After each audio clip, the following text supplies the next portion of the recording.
Sound पे पहला प्रयोग बक्सर की भूमि पे गायत्री मंत्र के रूप में विश्वामित्र ने किया।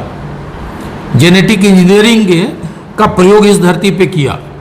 राम की अयोध्या और माँ सीता के सीतामढ़ी के बीच में बक्सर वह ऐसी धरती है जो प्रभु राम और लक्ष्मण दोनों की शिक्षण भूमि रही, ब्रह्मर्षि विश्वामित्र की शोध भूमि रही। और इस मिट्टी ने ऐसे ऐसे लोगों को जन्म दिया है जिनको राष्ट्र के फलक पे हम ले जाएं तो एक हमारा बहुत बड़ा ऑरा खड़ा हो सकता है, पॉजिटिव ऑरा बन सकता है कि तुम क्षेत्रवाद से तोड़ोगे, हम राष्ट्रवाद से जोड़ेंगे। जनता ने उनके गाल पे तमाचा मारा है उनको हरा करके, और फिर से तमाचा मारने वाले उच्चे लोग जिनकी अपनी कोई क्षमता नहीं, वो नकारात्मकता फैलाने का एक छोटा प्रयास कर रहे हैं।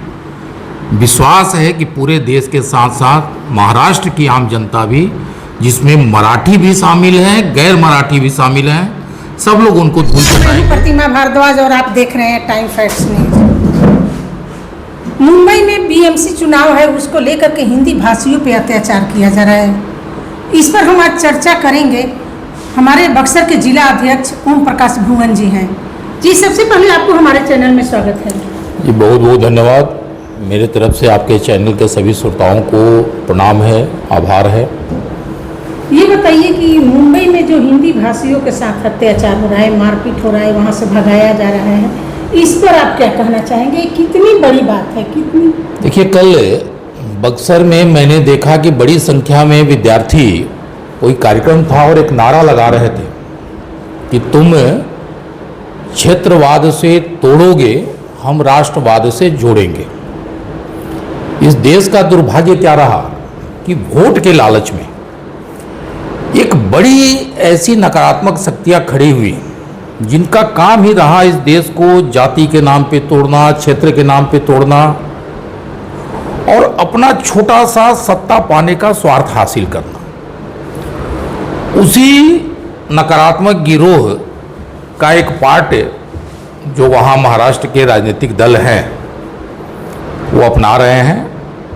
ये पहले भी करते रहे हैं, कोई नया उनका ये कारस्तानी नहीं है। लेकिन आप विश्वास रखें, महाराष्ट्र की जनता ने उनके गाल पे तमाचा मारा है उनको हरा करके, और फिर से तमाचा मारने वाले हैं लोग। महाराष्ट्र बहुत पहले से इस राष्ट्र के स्वाभिमान, राष्ट्र की संस्कृति, राष्ट्र की परंपरा का संरक्षण कैसे हो, इसके लिए शिवाजी महाराज से लेकर के और आज तो यह महाराष्ट्र के लिए भी बड़ा गौरव का विषय है कि जो संघ विचार आज पूरे विश्व में सनातन संस्कृति, भारतीय सभ्यता का विस्तार कैसे हो, उसको मजबूती कैसे मिले, इसके प्रमाण और प्रतीक के रूप में पूरे विश्व के सामने खड़ी है। यह धारा भी उस महाराष्ट्र की धरती से ही खड़ी हुई। तो ऐसे टुच्चे लोग जिनकी अपनी कोई क्षमता नहीं, वो नकारात्मकता फैलाने का एक छोटा प्रयास कर रहे हैं। विश्वास है कि पूरे देश के साथ साथ महाराष्ट्र की आम जनता भी, जिसमें मराठी भी शामिल हैं, गैर मराठी भी शामिल हैं, सब लोग उनको धूल चटाएंगे, उनको तमाचा मारेंगे, ये पक्का है। महागठबंधन का 9 तारीख का जो चक्का जाम था, कितना सक्सेस हुआ, इस पर आप क्या कहना चाहेंगे? देखिए, ये तो बक्सर सहित पूरे बिहार की जनता ने दिखा दिया बंदी को नकार करके। और ऐसा नहीं है कि ये मैं इनको तिनतसिया गिरोह कहता हूँ। आप याद कीजिए कि जब नरेंद्र मोदी ने गरीबों का जनधन खाता खुलवाना शुरू किया, यही तिनतसिया गिरोह घूम घूम के कहता था कि मजदूर की दिहाड़ी मारी जाएगी, जीरो बैलेंस अकाउंट से क्या फ़ायदा हो जाएगा। जब गरीब के घर बिजली गई, यही तिनतसिया गिरोह कहता था कहाँ से बेचारा जलाएगा, बिल कहाँ से देगा। उज्ज्वला का गैस गया, यही तिनतसिया गिरोह घूम घूम के कहता था कि सिलेंडर कहाँ से बेचारा खरीदेगा।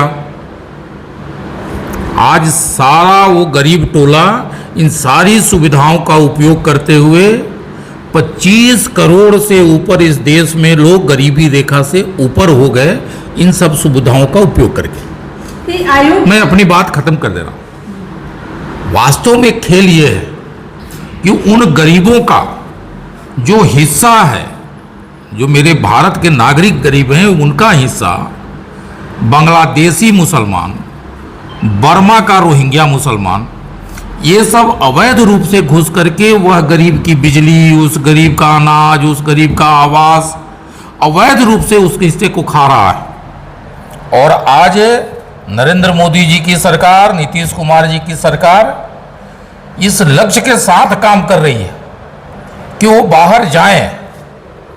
और संयोग से चुनाव आयोग भी अगर इस विचार को पकड़ता है कि भारत का नागरिक ही भारत के लिए मतदान करे, तो इसमें इन लोगों को कहाँ कष्ट है, ये बात समझने का मतलब कोई जरूरत नहीं है। बहुत प्रमाण के साथ स्पष्ट है कि ये देश विरोधी ताकतों के साथ महागठबंधन का तीन-तसिया गिरोह खड़ा।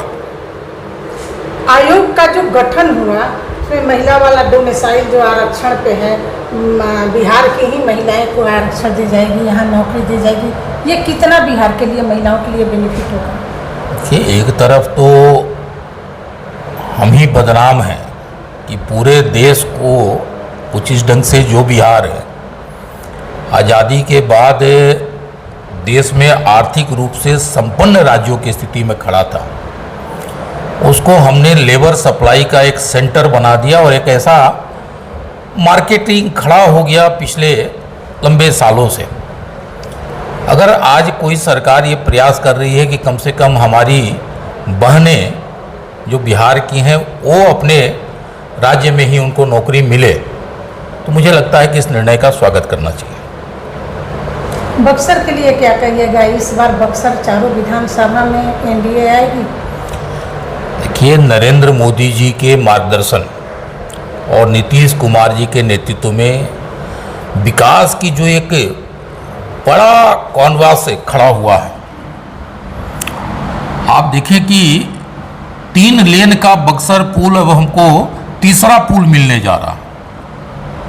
आप सड़कों की योजना देखेंगे तो हाईवे से लेकर के कई बहुत बड़ी रचनाएं आपको नजर आएंगी। और इन बड़े कामों के साथ साथ प्रधानमंत्री आवास के नाते गरीबों के घर बन रहे हैं। शहरों में गरीब का 1-2-2.5 लाख रुपया देकर के घर बना हुआ आपको कई जगह नजर आ जाएगा। आज मैं आप ही लोग के द्वारा निकाला गया पिछले 1 महीने पहले का न्यूज है कि बिहार के गरीब जो आयुष्मान का लाभ लिए हैं, 1000 करोड़ रुपये का लाभ केवल बिहार में आयुष्मान के हिस्से का प्राप्त हुआ है।